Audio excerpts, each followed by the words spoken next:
Je me suis souvenu d'un vieux pasteur qui me disait Ah, je viens de plus en plus, je répète les choses.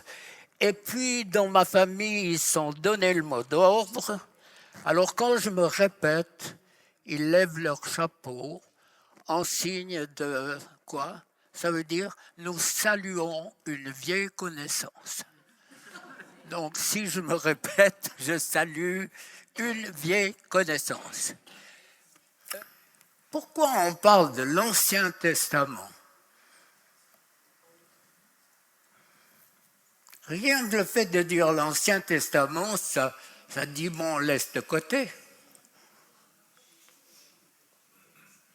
Tu ne peux pas comprendre la Bible si tu n'as pas lu la Genèse. La Genèse va te donner toutes les informations dont tu as besoin. C'est clair, c'est net, et ça nous met sur le chemin pour réaliser comment Dieu est grand et bon pour nous délivrer. Donc, après la chute, dans Genèse 3, verset 15, Dieu dit ceci, « Voici ce que je décide. La femme et toi, la femme, l'Église, et toi deviendrez des ennemis. Ceux qui naîtront d'elle et ceux qui naîtront de toi, le serpent, deviendront des ennemis. Ceux qui naîtront d'elle t'écraseront à la tête. » Ça veut dire qu'au travers de la délivrance, Dieu veut nous mettre au large pour que nous puissions vivre quelque chose qu'il a prévu pour chacune de nos vies. Et puis, toi, tu seras blessé au talon. Qu'est-ce que c'est le talon? C'est la marche. L'ennemi essaye de stopper le peuple de Dieu, qui reste avec tous ses problèmes et qui a beaucoup de peine à se sortir de cette malédiction qui est là. Si vous ne croyez pas à toutes ces malédictions, allez cultiver un petit bout de jardin et puis vous verrez que les mauvaises herbes, il n'y a pas besoin de les planter, tandis que les bonnes, il faut bien bosser pour qu'elles tiennent le coup. Hein? Alors, voilà où nous en sommes. Toi seul, mon frère, ma sœur, connais la profondeur de ta souffrance. Et Dieu sait très bien qu'il y a une somnolence qui nous guette pour nous empêcher de comprendre la réalité de ces deux royaumes. En Apocalypse 12, 9, Satan est précipité avec ses anges, animé d'une grande colère. Pas pour ceux qui sont dans son royaume, il les pousse toujours plus dans le péché. Mais contre qui? Mais contre l'Église fidèle, contre sa parole, bien sûr, et contre Israël. Alors, est-ce que nos yeux s'ouvrent de ces problèmes, de ces problèmes qui découlent de ce que Dieu dit dans sa parole? Alors, plutôt que de te poser la question « Est-ce que j'ai un mauvais esprit ?», pose-toi la question et réalise les conséquences de ces mauvais esprits dans ta vie. Un mauvais esprit, bien sûr, ça fait peur. Et si ta colère est un mauvais esprit, et si ta violence, et si ta méchanceté, tout ce que tu veux, ton incrédulité, et si c'était un esprit? On dit impossible à un chrétien d'avoir un mauvais esprit. Pourquoi on est malade? Pourquoi les grands leaders de la guérison, ils ont des lunettes? Ils vont chez le dentiste. Ça ne tient pas la route. Il faut être logique. Et si? Alors, on est dans un combat et nos yeux doivent s'ouvrir L'ennemi connaît bien plus ton cahier juridique. L'ennemi sait les erreurs que tu as faites. Le grand miracle que beaucoup de croyants ignorent, c'est que Dieu ne se souvient pas de tes péchés. Si tu as demandé pardon, Dieu te voit pur et l'ennemi va te rendre responsable. Pourquoi dans les couples, on a 65 ans de mariage, pourquoi dans les couples, on relève toujours les choses négatives? On a une mémoire impressionnante des erreurs qu'on a faites, surtout l'autre. Et les points positifs, pourquoi on ne les relève pas? Il y a tous des points positifs. Est-ce que tu peux réaliser, on chante ou on prie éternel, Dieu a toujours existé. Ça va? Aucun commencement, il a toujours existé. Et la parole dit, qui es-tu, toi, qui discutes avec ton petit, qui raconte des histoires, qui explique? On ne peut pas expliquer Dieu, on ne peut pas expliquer la grâce. Pourquoi Dieu m'a choisi? Pourquoi Dieu t'a choisi? Si tu es là, c'est que Dieu t'a choisi. Et ta part, c'est de choisir ce qu'il a en réserve pour toi. Ce n'est pas tacite, ce n'est pas les choses qui arrivent normalement. Il y a un choix. Ce choix va déterminer la place que tu auras dans le royaume de Dieu. On taille, on coupe, mais le message que Dieu a déposé dans mon cœur, c'est de dire au peuple de Dieu, travaille pour ton éternité. Travaille, c'est bien sûr ce mot travailler, il y a différentes manières de le voir. Agis, obéis, fais, cherche le don, les dons que Dieu t'a donnés. Cherche, tous on en a, les spirituels. Ma femme, je ne sais pas combien de centaines et de centaines de tasses de café qu'elle a fait, et elle a reçu les serviteurs de Dieu qui venaient, mais ça, c'est un don.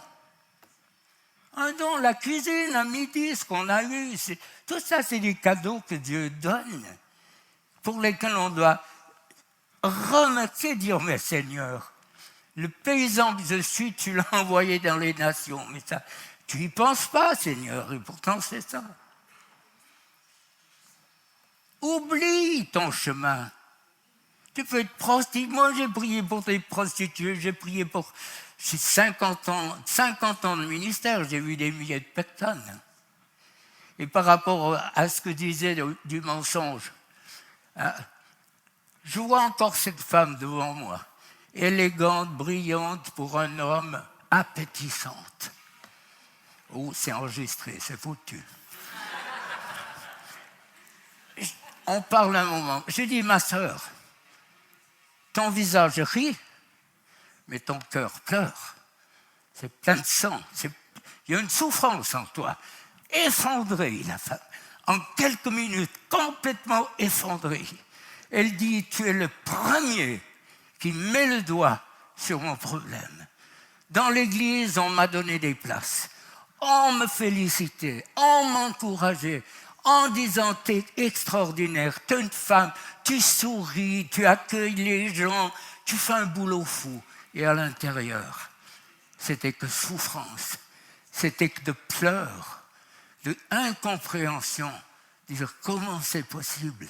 Je joue le jeu de deux femmes.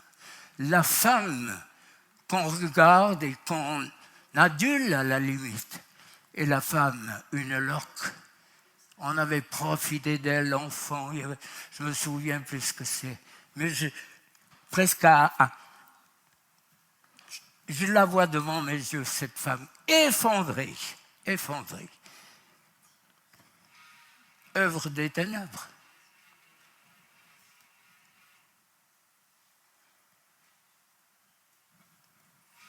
Des fois, je pose la question bête. Je leur dis, est-ce que vous aimez souffrir? Je crois que si le Saint-Esprit venait apporter la réponse à ma question, il y a beaucoup de plus de personnes qui sont ici sur qui le Saint-Esprit pourrait dire, à la limite, aimer, hein, c'est-à-dire accepter la souffrance que je vis. Alors que Dieu nous offre tout pour qu'on puisse sortir de ce péché dans lequel l'ennemi nous a mis. 2 royaumes. Quel Jésus je me suis construit? C'est quoi ton Jésus? C'est quoi? C'est qui?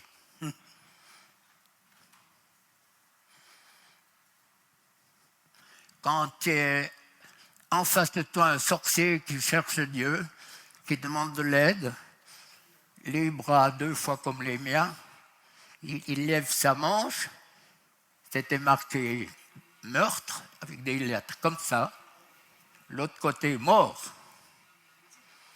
Là, tu chantes le cantique du Titanic, mon Dieu est plus près de toi. Et il était sur le canapé, comme ça. Et il disait, Bigler, te casserait bien la gueule, mais je suis attaché. Pourquoi je prends cet exemple? Pour vous dire que Dieu est Dieu et qu'il n'a pas les mêmes normes que nous. Je prie, il reçoit une délivrance impressionnante. Il lève les bras au ciel, il louait Dieu en langue. Est-ce qu'il avait passé par les eaux du baptême? Est-ce qu'il avait suivi les cours pour être baptisé? Est-ce qu'il donnait la dîme? Est-ce qu'il avait fait son culte personnel? N'est-ce pas? Ça, c'est un souvenir d'enfant. Hein? Mets tes petites mains. Tout le monde n'a pas connu ça, mais enfin. L'eau est Dieu en langue. Puis après, je lui ai expliqué ce qu'était le salut, ce que Jésus avait fait. Il me serrait dans les bras, j'ai dit, arrête, ça coule là, tu me serres. Tu n'as pas besoin de prendre des vitamines, la terre renouvelée, ça te fait du bien, la présence de Dieu. Alors, c'est les exemples qui me reviennent au fur et à mesure que je parle. L'esprit cartésien, rationnel, qui explique tout. On n'explique pas la Bible, on la vit. Il y a une grande différence. La Bible se vit. Qui est Jésus pour toi?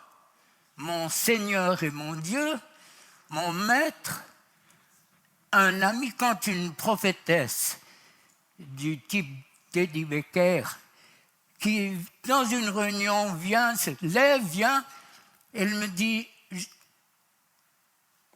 Jésus te dit que tu es son ami. Ouf. Tu en as pour un bon bout de temps à te remettre. Et pourtant, la parole est claire dans Jean 14 ou 15. Vous êtes mes amis, vous êtes les amis de Jésus, ce Jésus qui nous a ouvert la porte du ciel, qui te dit, tu es mon ami si tu fais ma volonté.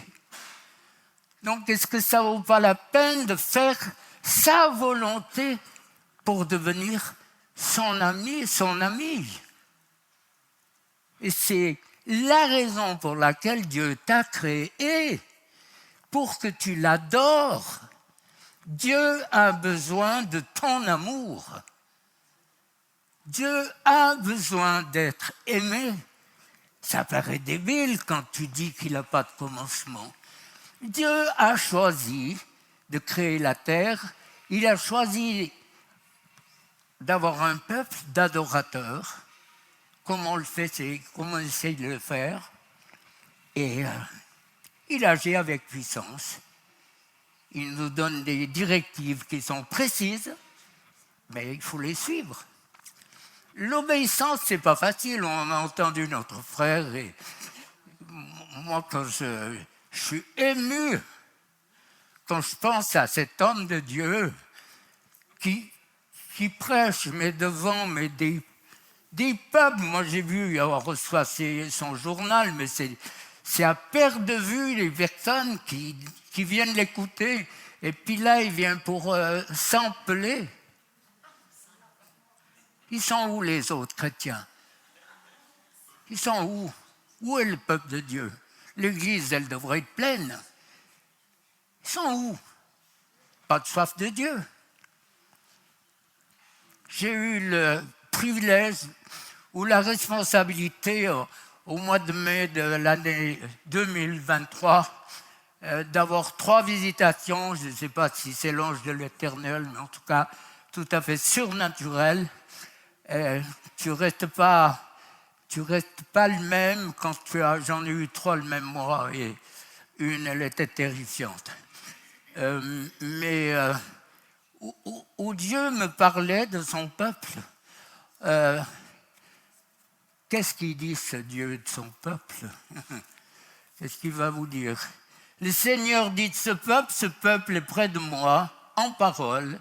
Je suis dans Ésaïe 29. Il m'honore avec sa bouche, mais son cœur est très loin de moi. Le respect qu'il a pour moi n'est qu'un commandement enseigné par des humains. C'est pourquoi je vais continuer à étonner ce peuple par des actions étonnantes. Malgré leur sagesse, les sages n'y comprendront rien. Malgré leur intelligence, ces savants ne pourront rien expliquer. Et dans cette visitation que j'ai eue, le Seigneur m'a parlé en disant « Une partie trop importante de mon peuple ne me met plus à la première place. Je suis relégué. Le peuple, je ne suis plus une priorité. Rappelle-leur que c'est pas facile d'avoir une voix prophétique comme ça. C'est pas facile. Ces gens, il faut savoir que c'est Dieu qui t'a parlé. Mais rappelle-leur que les vierges folles correspondent à des chrétiens rétrogrades. Et c'est le temps de changer, c'est le temps d'avoir une vie qui va vraiment prendre une direction tout à fait différente. Alors, je l'ai marqué, les chrétiens sont happés par l'esprit du monde, empêchés de se remettre en question. Il y a comme un brouillard spirituel qui les aveugle. Il n'y a pas de soif de Dieu. Moi, je me rappelle dans les années 70, on était déplacés, il y a eu un réveil, c'était impressionnant. Les gens venaient, les salles étaient pleines. Et la puissance de Dieu se manifestait, tout a été récupéré. Honte à nous d'avoir été comme ça, récupéré. Est-ce que vous avez entendu comme moi que de plus en plus on entend les médias parler d'apocalypse? Hein? Vous l'avez entendu sûrement comme ça. L'angoisse prophétisée est sur les nations. Peut-être vous-même vous êtes angoissé. Quand on écoute la France, les gens commencent à paniquer partout, ils n'osent plus sortir. Il n'y a pas de jour où il n'y a pas des meurtres, C'est terrible, l'angoisse, la peur. Ils rendront, la parole de Dieu dit, ils rendront l'âme d'angoisse. Et nous sommes, Dieu vous a convoqué ici, cet après-midi, pour prendre conscience qu'il vous a choisi pour être des porteurs d'espérance, pour être des réponses à un peuple qui va devenir de plus en plus angoissé, saisi par la peur et par la crainte. Et je crois que c'est le moment que Dieu utilise pour nous, qu'il met devant nous pour grandir, mettre des racines, être fortifié. J'ai été interpellé, et pour moi c'était presque comme une onde de choc quand mon ami et frère, ça va revenir son nom, c'est ça là,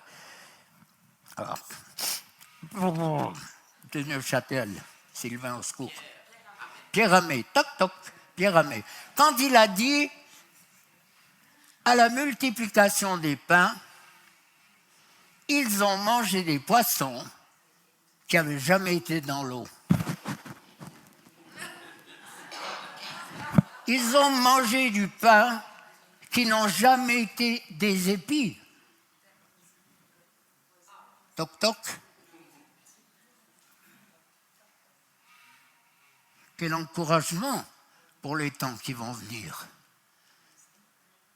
Et si Dieu te choisissait pour être un de ses serviteurs ou sa servante, pour avoir la foi pour la multiplication des pains, vous avez devant vous un paysan et c'est de quoi il parle. C'est grave. Les citadins n'est pas conscient de ce qui se passe. On est depuis le mois depuis la fin juin, il n'y a plus de... Et bien sûr qu'il y a des réserves parce qu'on importe, mais on mange en important. Les semoirs agricoles, ils ont toc-toc pour semer les blés. Alors, il faut changer l'écartement pour que les lièvres puissent passer entre les lignes de blé. Non, mais il faut avoir fait quelle faculté pour arriver à trouver une réponse comme ça. Non, mais des fois, tu te dis, attends, on est où? On est dans quel pays? Le paix des vaches, mon œil. En tout cas, nous, on a tout un troupeau, j'en ai jamais entendu une péter. Jamais.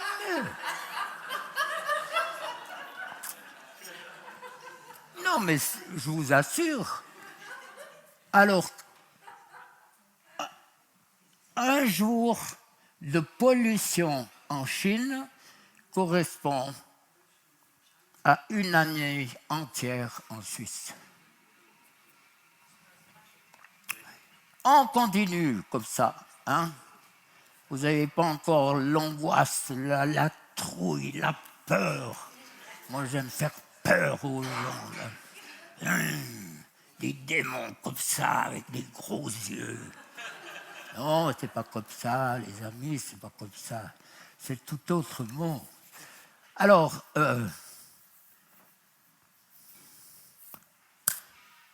comment aider? Ben, il faut se lancer à l'eau, il faut apprendre, il faut écouter, il faut sécuriser, dédramatiser. C'est beaucoup moins grave d'avoir un mauvais esprit qu'un cancer. Un mauvais esprit, ça se chasse, c'est terminé. Le cancer, c'est encore pas... Il y a des miracles, d'accord, on en voudrait beaucoup plus. Mais voilà, c'est ça.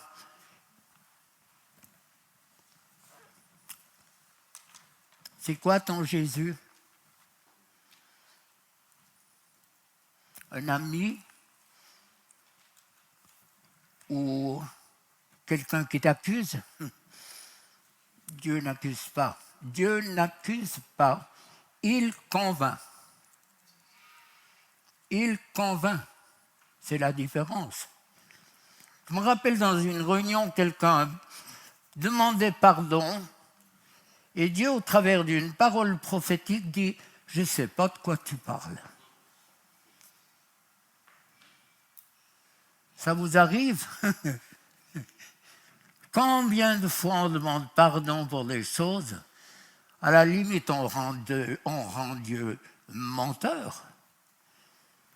Tes péchés sont rouges comme le cramoisi et tout. Ah non, vous connaissez le texte, là, ils deviendront blancs comme la neige. Blancs.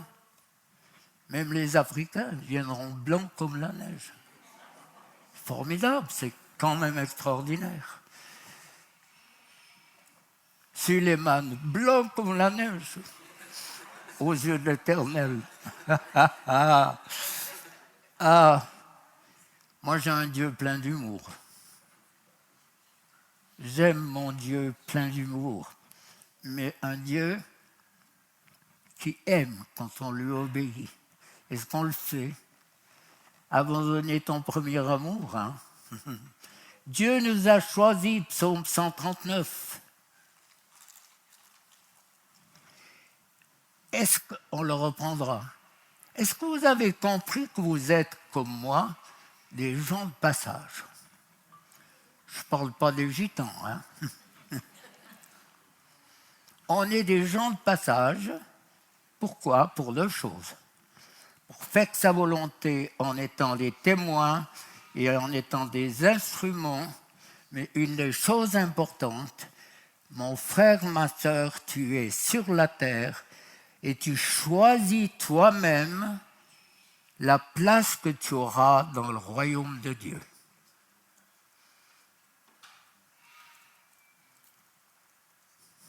Simple, clair. Il y a plusieurs demeures dans la maison de mon père. Si ce n'était pas, je ne vous l'aurais pas dit. La parabole du semeur dans Matthieu 13, c'est que ces derniers jours que j'ai réalisé que c'était pas crescendo, mais décrescendo. C'est-à-dire, moi je pensais 100 grains, 30 grains, 60, 30. Et c'est le contraire. Dieu veut qu'on porte du fruit. Moi, j'ai choisi comme paysan, j'ai dit, Seigneur, je choisis de porter 100 grains. Ça veut dire quoi? Ça veut dire que sur ces 100 grains, ma femme, mes enfants, mes proches, toute l'équipe, tous ceux qui prient recevront un grain. Et pour finir, ça deviendra un petit peu ristreint pour moi.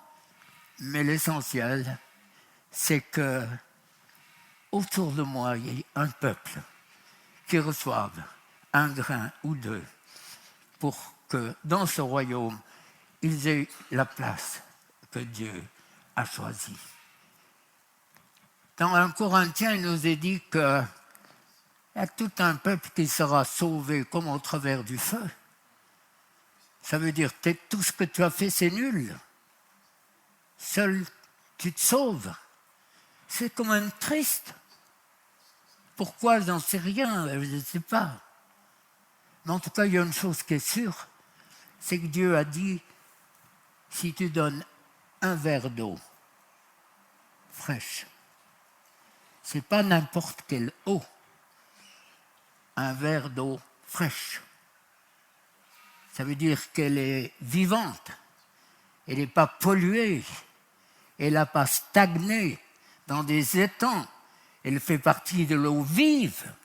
C'est cette eau vive qui coule du cœur de Dieu, qui désaltère, qui transforme. Si tu donnes un verre, tu auras une récompense. Est-ce que ça ne nous encourage pas, plutôt que de voir le gros truc en disant « mais ça ne va pas, je ne vais pas y arriver ». Non, il ne faut pas fonctionner comme ça.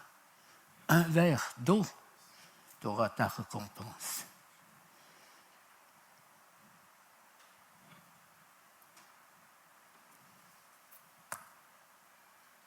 À qui as-tu donné pour la dernière fois un verre d'eau?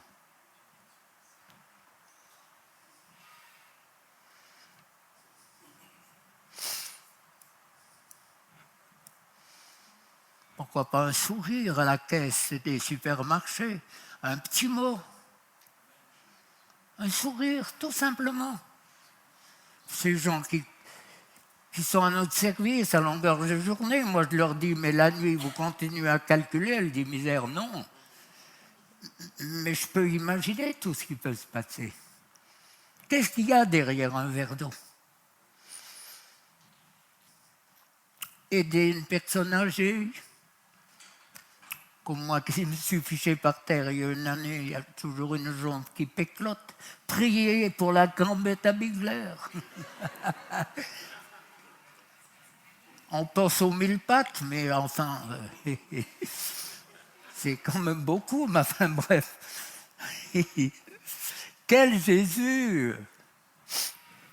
Moi, j'ai eu un Jésus légaliste parce que j'ai été élevé. On n'a pas été élevé dans le... On est tombé dans la marmite, voilà. Légalisme qui tue. La peur, la crainte, le légalisme. Quel est ton Jésus?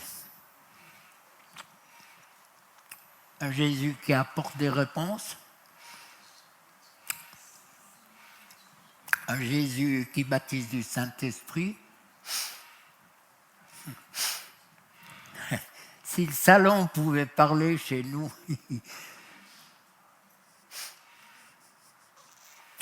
les larmes, les cris de joie des personnes que Dieu touche, pour expérimenter Dieu dans le bon sens du terme. Priez pour vos proches.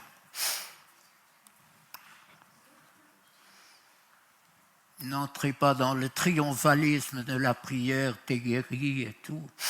Allez voir un médecin. Le triomphalisme a fait beaucoup de dégâts. Toutes ces prophéties, Dieu me dit, Dieu me montre que tu étais violé et tout. Arrêtez avec ces histoires. J'ai lu l'histoire d'un pasteur américain qui a une église en feu, grande église, et puis tout d'un coup, la fille de 9 ans dit « Papa m'a violé ». Branle-bas de combat, le pasteur exécuté, il est reparti la tête sous le bras, donc c'était pas Jojo pour lui, excommunié, enfin, la grande souffrance et tout. Et puis enfin, on fait un examen chez une gynéco, elle est vierge. Une fausse prophétie qui brise le séminaire d'un pasteur, qui casse la vie de quelqu'un. Arrêtez avec ça. Ces prophéties, et du reste la parole de Dieu nous parle assez dans ce sens. Quel Jésus tu t'es fait? Il y a beaucoup d'autres questions qu'on peut se poser. Comment j'utilise ce nom de Jésus?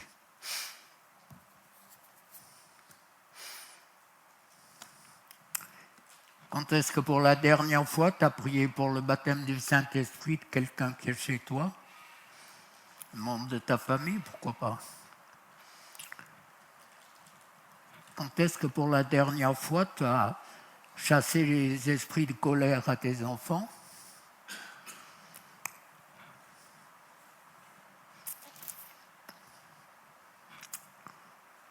Alors que j'étais à Mexico là, au mois de novembre, un pasteur inconnu du pasteur principal qui m'invitait téléphoné en disant, il était dans une joie impressionnante, il disait, on a 2 enfants qui étaient insupportables, ils avaient, je ne sais pas, entre 5 et 10 ans, insupportables, on ne savait plus que faire, comment faire, ils nous bouffent la vie, c'est terrible. On a entendu l'enseignement du frère, on a prié comme il l'a fait, il y a eu des délivrances, nos enfants ne sont plus les mêmes. C'est presque des anges, il manque les ailes et les plumes, hein, c'est moi qui rajoute, mais 2 enfants complètement différents. Il n'y a pas de cachette. Un Siméon Frémont. À 4 ans, je priais pour lui. Il me disait, grand-papa, t'es con, t'es nul, t'es caca. Il me crachait à la figure quand je pris déchirer ma chemise, un combat et tout. Et puis aujourd'hui, ben on a chanté hier, on a chanté plusieurs chants de sa composition. C'est quelqu'un qui a profité, entre guillemets, d'avoir des parents et des grands-parents qui croient et pratiquent la délivrance. Et puis, ben, ses enfants sont devenus... il n'est pas parfait, hein. Moi, oui, presque. Ah non, presque. mais c'est formidable. Plus vite tu peux prier pour tes enfants. Ne leur parlez pas de démons, ne leur parlez pas de mauvais esprits. Dites-leur, on veut prier. Pourquoi tu te mets en colère? Il y a des raisons. Pourquoi tu te mets en colère? Une personne, un gars, mais que personne ne peut dompter. Quand il est arrivé une fois chez lui, son père n'était plus là, mais il y avait 2 femmes.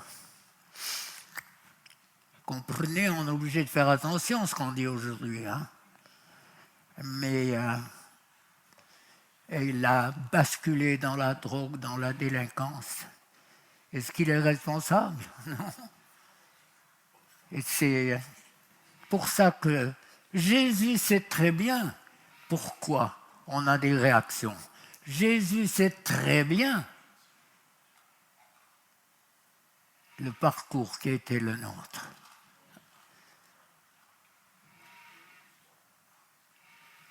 Je priais pour un homme et puis la question, est-ce que tu as des parents qui t'ont aimé? Il m'a dit, mais bien sûr qu'il m'aimait, mais je ne les voyais pas. On avait un bistrot, numéro 1, c'était le travail, et puis quand ils avaient un petit peu de temps pour nous, ils nous témoignaient la moindre. Alors, ça m'a mis sur une piste, et puis je lui pose la question, est-ce que tu as développé une relation avec peut-être une peluche ou un petit animal? Puis il me dit, oui, oui. Et je lui dis, c'était quoi? Il me dit, comme j'avais un petit cochon, et puis je parlais. Et puis je lui ai dit, mais il te répondait? Il m'a dit, bien sûr qu'il me répondait. OK. Alors, je ne me rappelle plus le contenu de ce que je lui ai dit, peut-être de pardonner ses parents pour le manque d'amour et tout. Mais quand j'ai prié pour lui, vous croyez quoi? Il criait comme un cochon. Moi, je criais au Dieu le plus près de moi. Non, quand même pas, mais pour vous montrer comment ça fonctionne, pour vous sensibiliser. Nos problèmes sont venus déjà avant la conception. On est du verbe naître, on vient au monde avec un quota spirituel, négatif ou positif. Si on t'a maudit, si on a tout fait pour te faire avorter, tu peux être sûr que tu as un esprit de mort. Il va se manifester comment? De beaucoup de manières. Peut-être la dépression, peut-être l'angoisse, les peurs, la peur de l'homme ou de la femme. Tout qui a connotation mort. C'est pour ça qu'en délivrance, c'est extrêmement facile d'aider les gens. En parlant, on arrive toujours, avec l'aide du Saint-Esprit, à trouver la racine.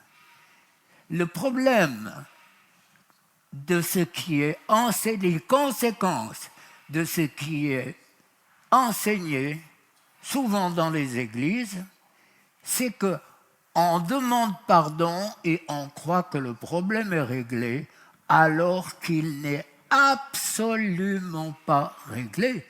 Le pardon te met en règle avec Dieu, mais les conséquences doivent être traitées par la délivrance. Qu'est-ce que ça veut dire? Si vous avez un accident et que vous êtes coupable, quelque chose d'assez grave, et puis devant le juge, Dieu vous a pardonné. Si vous, on peut avoir tous les scénarios, inattention, téléphone, enfin bref, tous les scénarios possibles.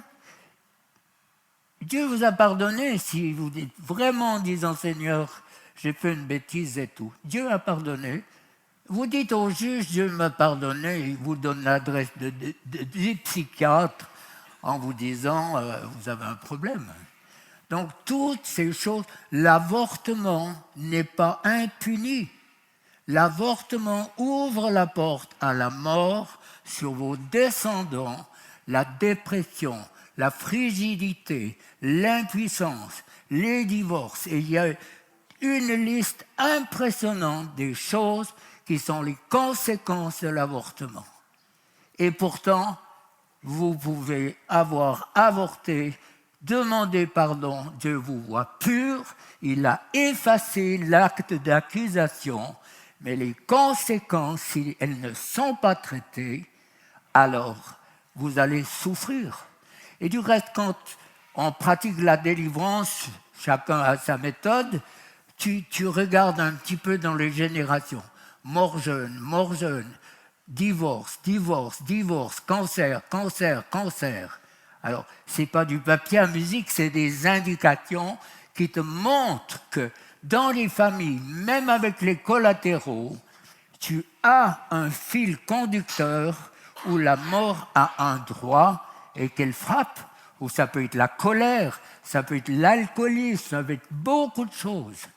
Ça continue et ça détruit ce que Dieu voudrait faire pour nous. Donc l'ennemi, ce n'est pas un gentleman, il pousse, il va nous faire aller dans toutes sortes de directions.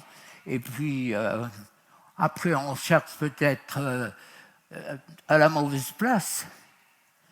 Et je pense que là, il y a quelque chose à comprendre. Maintenant, il y a toutes sortes de manières de fonctionner. Moi, ma manière de fonctionner, je l'ai reçue comme une parole de connaissance, une parole de la part de Dieu, de Frank Hammond, qui est l'auteur des Voleurs dans le Temple. Quand il est parti, il a dit maintenant, je te passe le flambeau. Alors comme moi je paniquais, non, je ne reviens pas, c'est fini.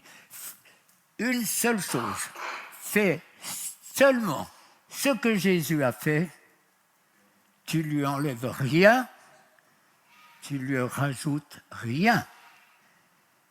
Imaginez tout ce que ceux qui pratiquent la délivrance ajoutent. Ils coupent quoi? Je t'interdis de revenir. Misère. Tu veux faire rire le diable, il faut proclamer ça. J'ai un lien.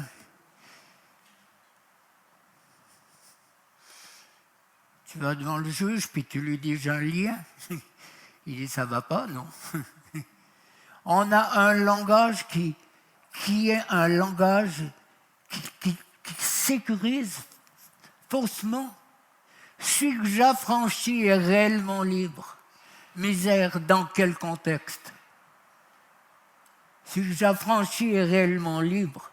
Mais Jésus est en train de parler et de dire ceux qui croient à mon langage, à ce que je fais, sont réellement libres. Ils sont plus sous la condamnation de la loi. C'est être libre de des conséquences de la loi qui tue et qui bouffe le peuple de Dieu. Celui que j'affranchis est réellement libre. Mais, c'est rien comprendre à ce que dit la parole de Dieu. C'est ne rien comprendre aux enseignements de Jésus, de proclamer de ces choses comme ça. Alors ça nous mène à toutes sortes d'interprétations. Moi, quelqu'un me dit, moi je ne demande plus pardon. Ben, je lui dis pardon. Il dit, mais la Bible dit, celui qui est de Dieu ne pêche plus. Donc je ne pêche plus, donc je ne vais pas demander pardon puisque je ne pêche plus. Alors ça, c'est, je ne sais pas quelle version c'est de la Bible, mais toujours est-il qu'il y a un langage duquel il faut se sortir. Tout ce qu'on rajoute, les mauvais esprits partent parce qu'on a l'onction, parce que Dieu se manifeste, c'est pas parce qu'on sait, c'est parce qu'on pose des questions pour savoir ce que Dieu aimerait faire, on pose des questions à Dieu, on pose des questions au mauvais esprit. Attention les vélos, comme on dit. Alors, c'est quoi un mauvais esprit? C'est une personne sans corps, impalpable. Donc il y a de la place. Si je vous disais que peut-être parmi vous, il y en a qui en ont des milliers, vous chopez l'urticaire. Le Gadarène, il en avait en tout cas 5000, légion. Puisqu'ils n'ont pas de corps, il y a de la place.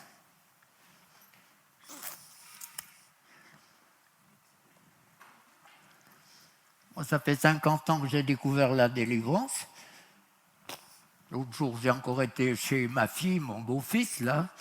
Et puis j'ai dit, il y a ça qui ne va pas. Ou elle m'a dit, elle n'est pas tendre, elle est super, mais avec son père, des fois, elle ne passe pas entre les gouttes. Hein. Papa, ta. L'apitoiement. Eh bien, j'ai dit, prie. Et puis elle prie, et puis ça va mieux après. Puis il n'y a pas de facture, il n'y a pas un psy. Jusqu'au bout. Celui qui persévérera jusqu'au bout. Si Dieu te montrait, mon frère, ma soeur, tout ce qui est en toi, tu pètes les plombs. Et si Dieu nous délivrait d'un coup, tu perds ton identité.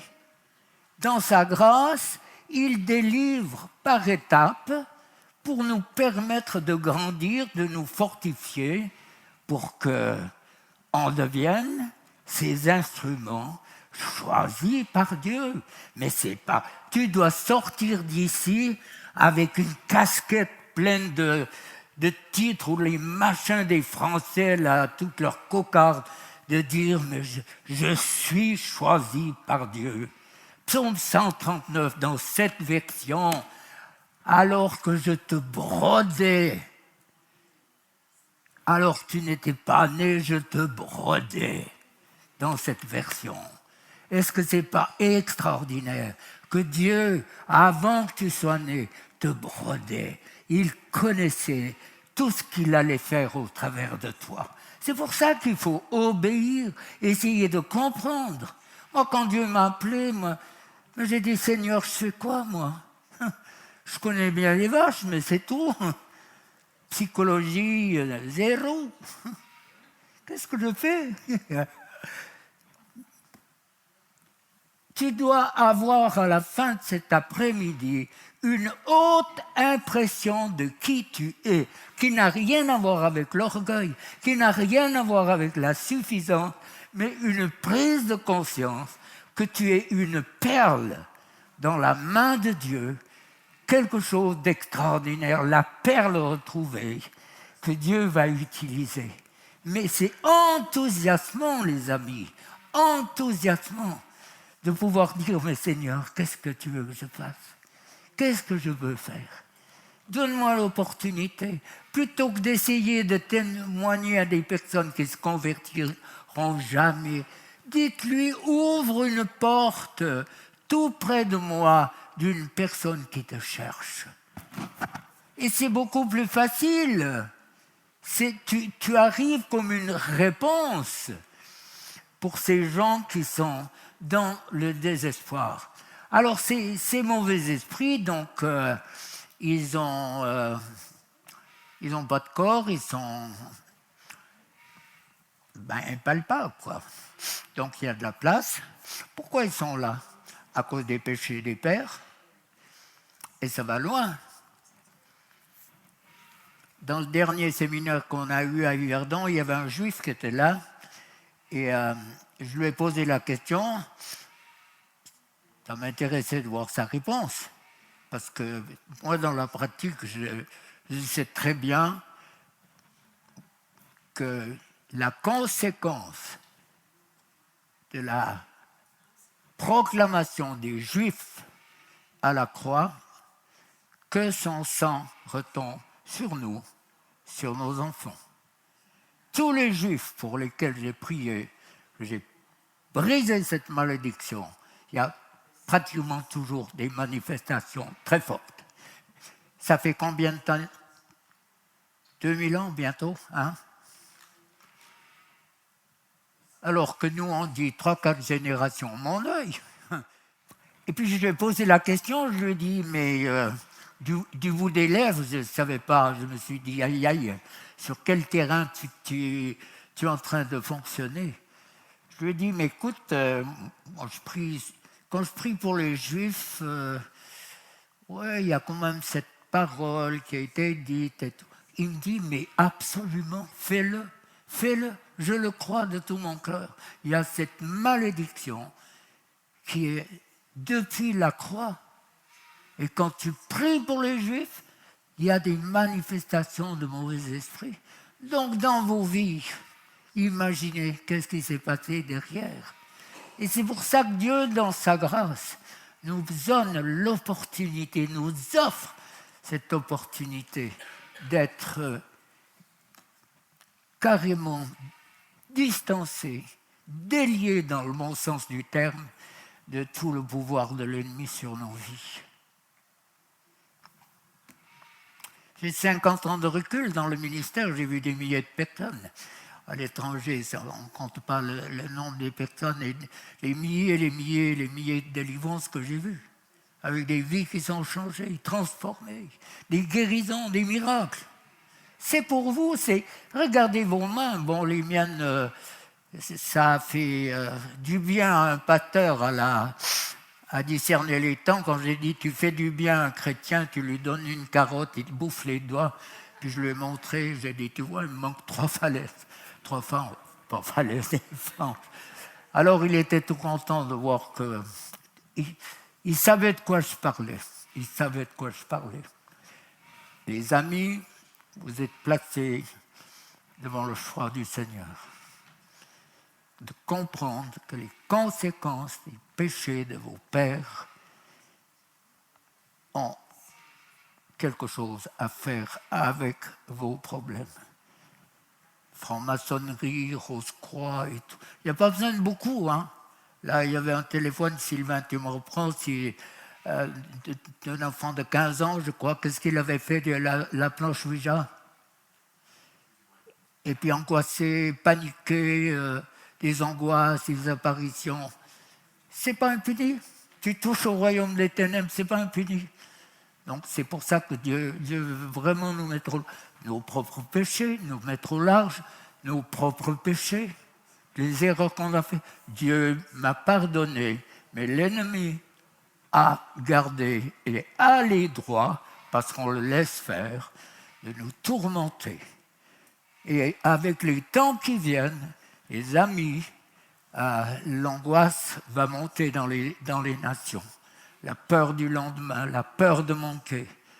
Toutes ces peurs, ces angoisses, je sais de quoi je parle, l'angoisse. Avant ma délivrance, je sais de quoi je parle.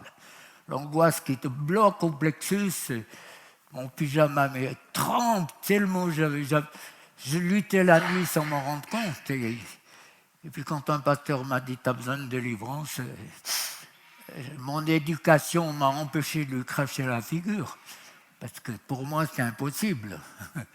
J'étais un pécheur pardonné, parfait, je n'avais pas trompé ma femme, je n'ai pas été aux prostituées, je n'ai pas touché à l'occultisme, jamais. Pour moi c'était impensable. Et pourtant, il y avait besoin. Les chocs émotionnels, vous pouvez être sûr que sur chaque choc émotionnel, vous avez un esprit qui vient.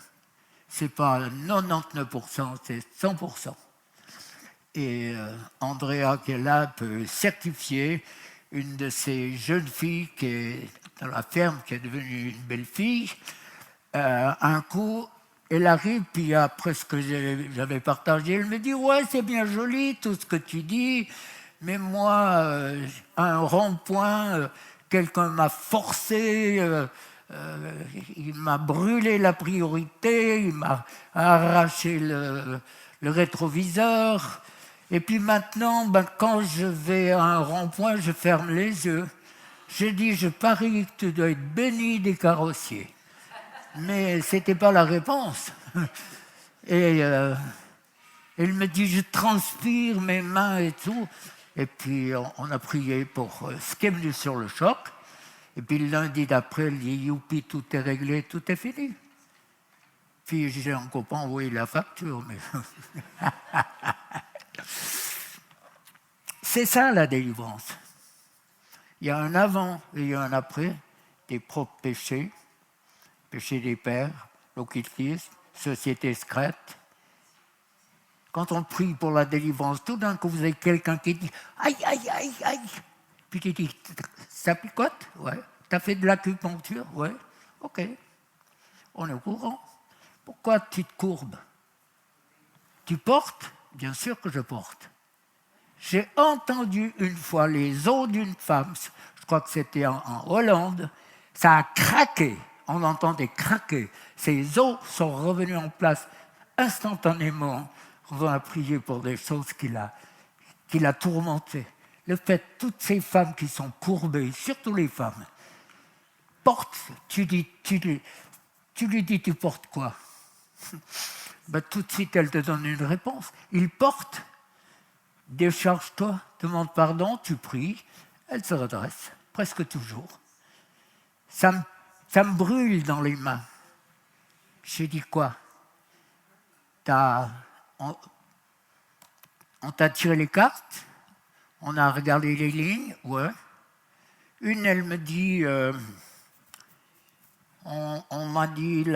m'a dit que j'allais mourir jeune. Ça se serait passé. Satan, on va le voir, Satan tue, il envoie les maladies. Les chrétiens ont de la peine à comprendre ce langage. Il tue. Il est capable de tuer. Et je me rappelle une des prophétesses de Mamadou Karambiri au Burkina Faso. Lui, il m'a dit, je crois qu'il n'y a aucune parole de cette femme qui ne se soit pas réalisée. Donc, elle est dans un bus, elle dit, voilà, à ce moment précis, il y aura un accident, il y a beaucoup de morts, mais parce que je suis une servante du Seigneur, ça ne va pas se passer. Ils arrivent sur la ligne, l'autocar stop. Elle a prié, il est reparti. Il se retourne, un train arrive, percute une voiture, complètement détruite. Ils refont quelques kilomètres, elle dit, regardez, la route est rectiligne. Là, à cet endroit précis, le car va tourner, mais parce que je suis une servante du Seigneur, ça ne se passera pas. Il passe, elle dit, retournez-vous. Quelques centaines de mètres plus en arrière, elle dit au chauffeur de bus, ralentis. La voiture arrive à cet endroit, elle commence à tourner et partir dans les décors. Parce que je suis une servante du Seigneur. Voilà ce qui va se passer. C'est le Jésus que tu dois découvrir. Pas un Jésus obéissant, mais un Jésus qui a payé à la croix un prix extraordinaire pour que tu puisses avoir cette autorité qui coule de son trône, l'eau vive qui coule de son trône. Dans Matthieu 1, 17, il y a 14 générations d'Abraham jusqu'à David.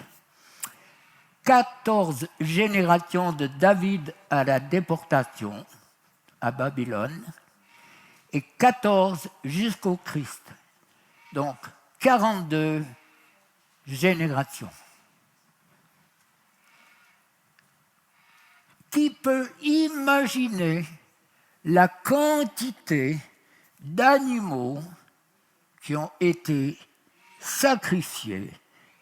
Les hectolitres, ça ne veut rien dire, je ne sais pas quelle quel chiffre prendre pour la quantité de sang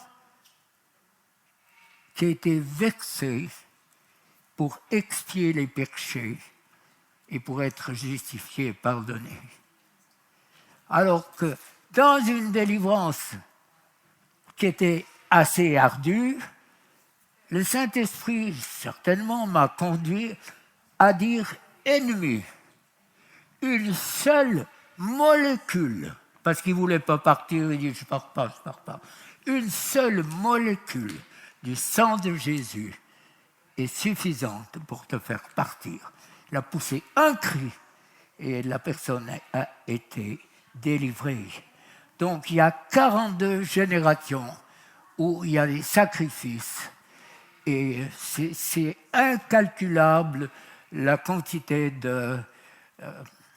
d'animaux qui ont été sacrifiés, ce sang qui a été versé, parce que le sang versé est une manière de sanctifier la puissance, le nom tout-puissant du Dieu qui ne peut pas voir le péché, mais un Dieu qui est là pour vous aider, pour m'aider à fonctionner et à être ce qu'il veut.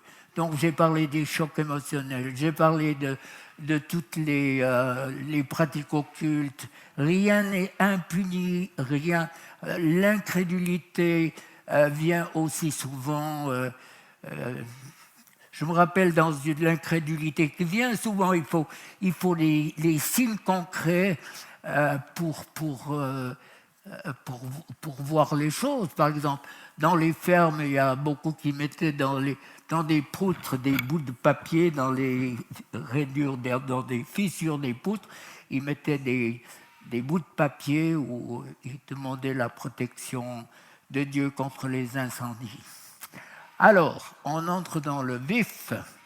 Dans Luc 22, 31, Jésus avertit Simon-Pierre et lui dit « Satan vous a réclamé pour vous secouer ou cribler comme du froment. » Les batteuses, ça se coupe comme ça et comme ça. Et puis il y a le grain, et puis la balle, elle file quoi. Cribler en grec, torturer, punir, secouer comme du froment. Donc pour séparer le grain de son enveloppe, la balle. La balle, c'est quoi? Les esprits religieux, c'est le légalisme, c'est beaucoup de choses. Secouer, c'est le grec, c'est essayer de renverser la foi de quelqu'un en lui infligeant quoi? Toutes sortes de maladies. Ça va, ça colle? On n'aime pas trop ça,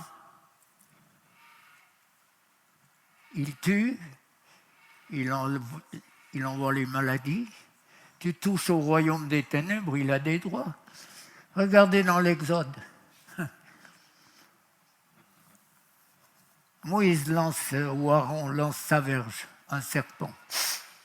Tous les magiciens ont fait la même chose. Le vrai vivarium. Le petit miracle en passant, il prend le serpent par la queue, ça n'a pas de sens. Il faut le prendre derrière la nuque, là. Sinon, il se retourne et il est mort. Ça veut dire que la puissance de Dieu, elle est vraiment toute puissante. Puis après, c'est le sang, après les grenouilles. Mes sœurs, vous allez au lit, prenez votre pyjama, c'est plein de grenouilles. C'est pas terrible, c'était plein de grenouilles. Non, mais imaginez, faites fonctionner votre tête. Les serpents, les grenouilles, changez l'eau en sang. La puissance de Satan, il est puissant.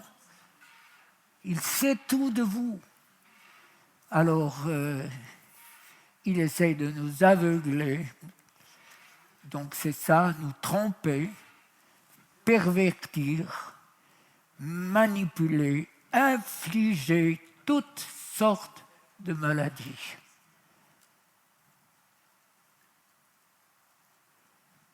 Vous avez déjà votre médecin qui vous a dit c'est une maladie diabolique.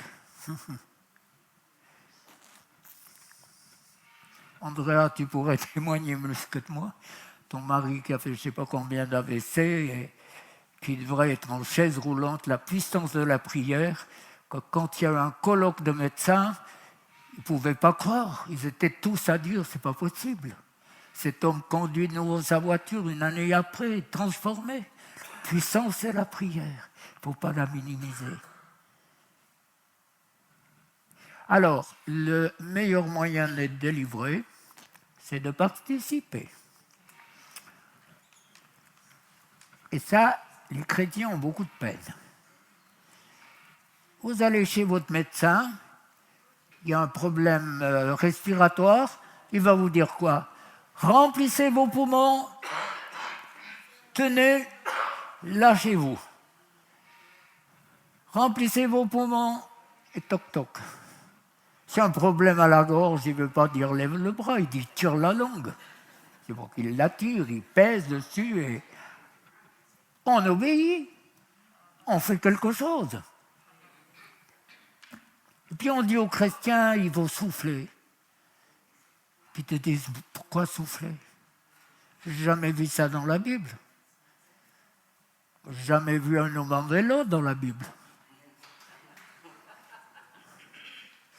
Jamais vu quelqu'un qui avait des lunettes.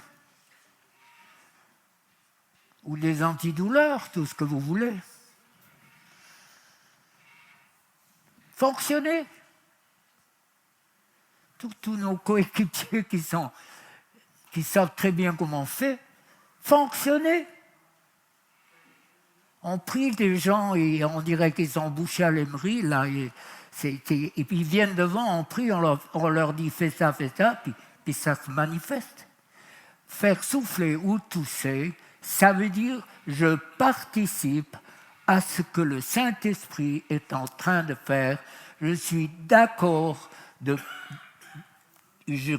en étant d'accord, c'est que je crois à ce que Dieu veut faire.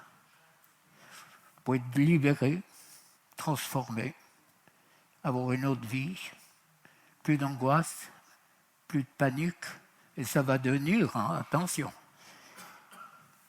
Tu ne peux pas pratiquer de la délivrance sans l'avoir vécu. C'est pas possible. Mais une fois que tu sais qu'il y a un avant et un après, tu as quelque chose à dire, à témoigner. Tu as quelque chose à proposer. Qu'est-ce que tu proposes ? Quel est ton Jésus ? Qu'est-ce que tu peux proposer ? Alors ne faites pas les fanjos qui partent, ou les croisés, où on y va, triomphaliste et tout. Non. Prenez la parole de Dieu, posez les questions. Quel est ton problème ? Depuis quand as-tu ça ? Comment ça est venu ? Demande pardon, et puis on prie. Puis les choses se passent. Complètement.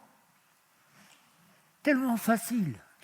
On a rendu l'évangile imbuvable souvent. Compliqué. Je crois que je le disais en venant. J'ai prié un coup, il y a un pasteur qui est venu avec une de ses brebis. Bon, il croyait à la délivrance, donc c'est bien. Et puis tout d'un coup, il y a un esprit qui se m'a parlé. Il lui a dit, t'es qui toi ? Il dit au pasteur, t'es qui ? T'as aucun pouvoir, t'as aucune puissance. T'as la tête pleine de connaissances, t'es plein de titres. Mais t'es quoi ? T'es nul. Tu n'as aucune puissance. Complètement nul. Et puis continuez. Après, il lui dit, je veux te faire la peau. Le gars, je vous garantis qu'il avait la chair de poule. Moi, je riais, j'étais heureux. Mais c'est pas biblique, mais enfin, je me faisais du bien. Et puis après, il donne le nom de sa femme, de ses enfants. Le gars, mais il tremblait. après avoir une délivrance, j'ai dit au pasteur, cherche. Je crois que tu as... Le menu du jour est là, tu sais à quoi tu en es, tu sais beaucoup de choses sur moi, mais tu ne l'expérimentes pas. Donc je vais prier maintenant. À vous, c'est à vous de participer. Moi, je sais que chaque fois que je prie, les choses se passent. Au Mexique, j'avais 800 pasteurs qui avaient fait des déplacements. 800 pasteurs. Tous, quand ils arrivent, parce que c'est, moi je dis, à la limite, c'est tragicomique, tu arrives, tu as ces sacs noirs, parce qu'ils...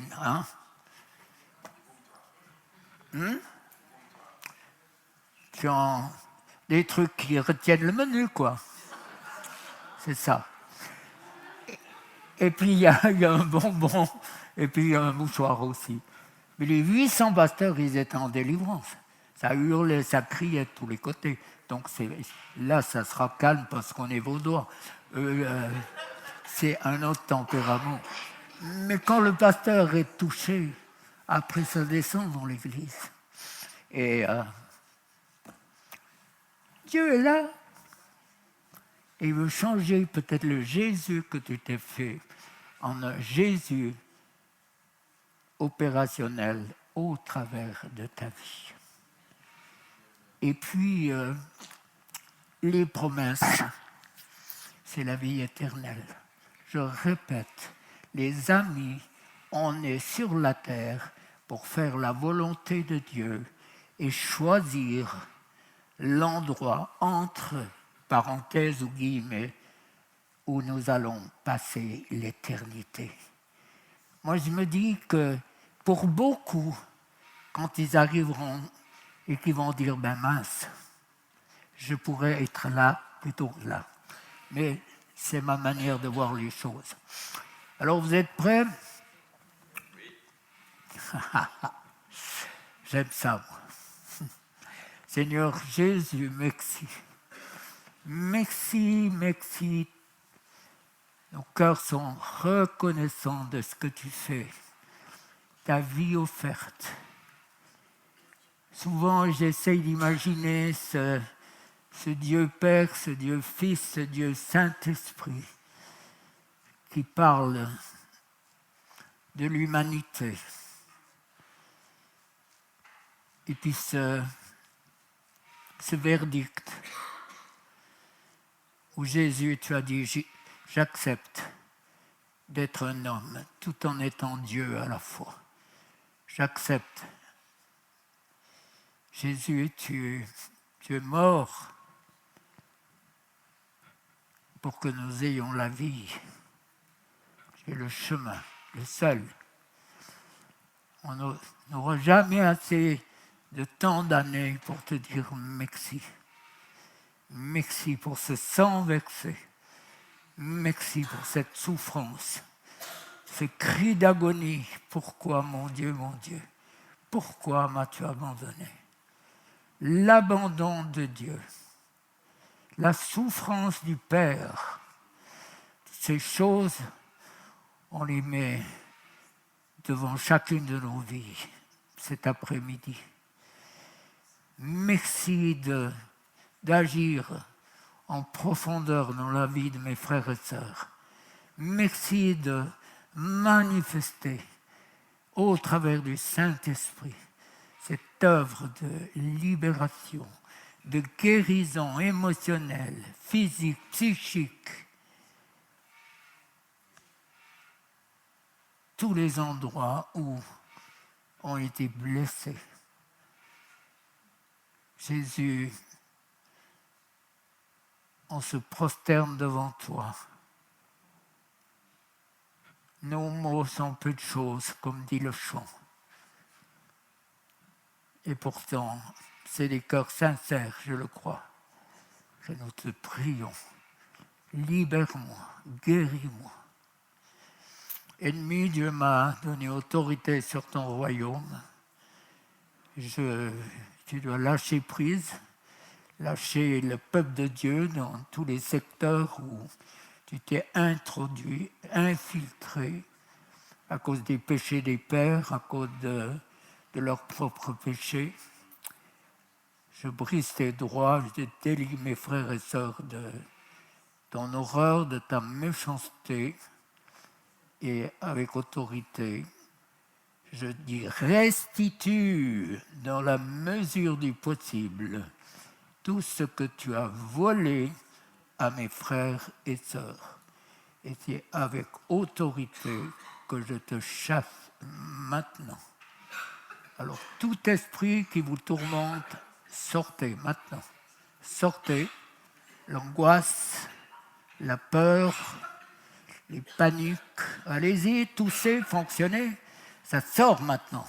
Sortez, esprit qui tourmente. Partout où vous avez des douleurs physiques sur le cœur, ça c'est les esprits de mort, ne les laissez pas.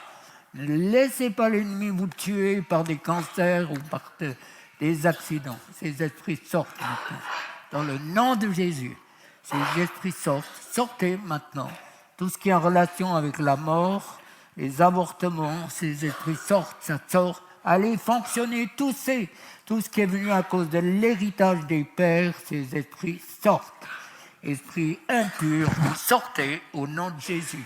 Ça sort maintenant. Tout ce qui vous tourmente doit partir. La mauvaise image que tu as de toi, mon frère, ma sœur, ces esprits sortent. Ça sort maintenant. Ça sort. Mauvaise image, peur, angoisse, peur de ce qui va se passer, peur de l'avenir, peur de toutes ces prédictions qui sont données. Ces esprits sortent maintenant. Dans le nom puissant de Jésus. Beaucoup trop sont passifs, ça ne veut pas vous... Il faut fonctionner, c'est tellement simple. Dans le nom de Jésus, quand on le dit aux enfants, ils fonctionnent direct, c'est impressionnant. Les esprits sortent, ce n'est pas histoire de faire du forcing, c'est pour vous. Si vous aimez souffrir, gardez vos acolytes, mais c'est l'acte de volonté de dire, ça part. Dans le nom de Jésus, tout ce qui est venu sur le fœtus, ça sort maintenant. Le fait de ne pas avoir été accepté, de ne pas avoir été aimé, les femmes violées, touchées dans l'enfance, ces esprits de rejet, rejet de vous-même, rejet de votre corps, rejet de la sexualité, ces esprits sortent maintenant dans le nom de Jésus. Ces esprits sortent au nom de Jésus. Au nom de Jésus. Merci parce que tu libères la peur, l'angoisse, peur pour l'avenir. Ces esprits sortent au nom de Jésus. L'angoisse, la panique, sort, ça sort. Partout où vous avez une douleur, dans les mains, sur la poitrine, la tête, les yeux, partout où vous avez une douleur, c'est la preuve que vous avez un esprit qui se manifeste. Alors, dans le nom de Jésus, tout esprit doit partir maintenant, dans le nom puissant de Jésus. Ça quitte, ça sort, sort, ennemi, tu lâches dans tous les secteurs où tu t'es infiltré. La délivrance, c'est maintenant, c'est pas histoire de faire la queue ici pour qu'on prie, c'est maintenant la délivrance.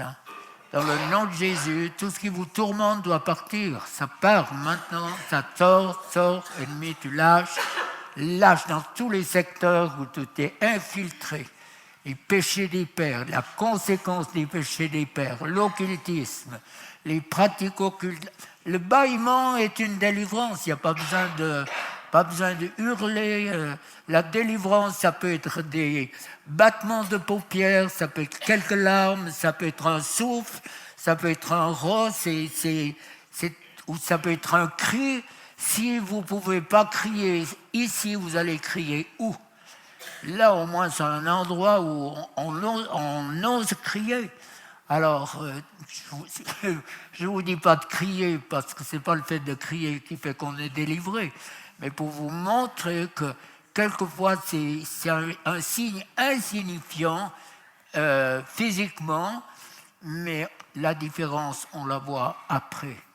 La peur du lendemain, la peur de retomber, la peur de me laisser accuser, de me laisser culpabiliser. Ces esprits sortent maintenant dans le nom puissant de Jésus. Merci parce que tu libères, Seigneur. Merci parce que tu Et le Dieu vivant, puissant, qui manifeste sa gloire et sa puissance. Merci Jésus, merci Jésus. Plus de toi, Saint-Esprit, manifeste-toi dans les vies maintenant et que l'ennemi soit détrôné, que lui soit manifesté par la puissance de ton esprit qui agit avec puissance dans les vies. Alors, allez, respirez, faites sortir. C'est sur des milliers de personnes que l'expérience est là. C'est pas 3 ou 4 personnes, c'est des milliers de personnes parce que j'ai prié, ou particulièrement au Mexique, où tu as des milliers de personnes qui fonctionnent, qui ont compris, qui ont saisi que leur participation elle est nécessaire. Réfléchissons, prenons quelques minutes encore, je reprierai après, mais réfléchissez que c'est vous qui mettez la clé à votre voiture pour la faire démarrer. Pourtant, la clé, c'est pas beaucoup, mais ça représente la marche de votre véhicule. Donc, le fait de tousser ou de respirer profondément, si le fait de tousser vous gêne, respirez profondément en vous adressant vous-même, pourquoi pas, en disant « Toi qui me tourmentes, toi qui me donnes des angoisses, tu me quittes ».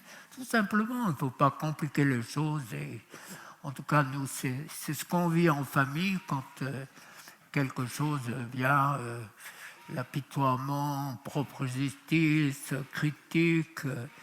C'est des choses avec lesquelles on peut très bien vivre, mais c'est beaucoup mieux d'en être séparé et délivré. Alors, réfléchissez bien et puis fonctionnez, surtout ça. Le rôle de la volonté, c'est de fonctionner. Vous pouvez être jeune marié et puis un vit à l'étage, l'autre en bas, puis prie pour que Dieu leur donne un enfant. Donc jusqu'à preuve du contraire, expérience faite, il faut participer, sinon ça ne marche pas. À moins que Dieu mette une rallonge, mais enfin ça c'est version Bigler. Oh là là. Il faut être décontracté. Moi, je suis décontracté. Je suis comme un poisson dans l'eau. Et j'aimerais tellement que vous puissiez vivre un avant et un après. Et pas demain vous dire, mince, j'ai loupé quelque chose. Ça me paraît tellement minime la part qui est la nôtre. Participer. Donc la délivrance, c'est pas maintenant, c'est maintenant. Donc c'est pas la file après pour avoir un rendez-vous avec Suleiman ou Frémont ou Beckler ou tous les coéquipiers où on va raconter son histoire, ses salades et tout. Dieu ne s'intéresse pas à nos salades, il s'intéresse à nos vies, il s'intéresse à notre lendemain, il s'intéresse à vous voir et à me voir. Quand je dis vous, je suis impliqué, entrer dans un royaume de victoire, de puissance, où on a quelque chose à apporter. Vous avez quelque chose à apporter à un peuple qui est sans espérance, mais c'est dans la mesure où vous allez vivre quelque chose que vous allez être crédible. Pour moi, une église sans miracle ne peut pas prouver que Jésus est vivant.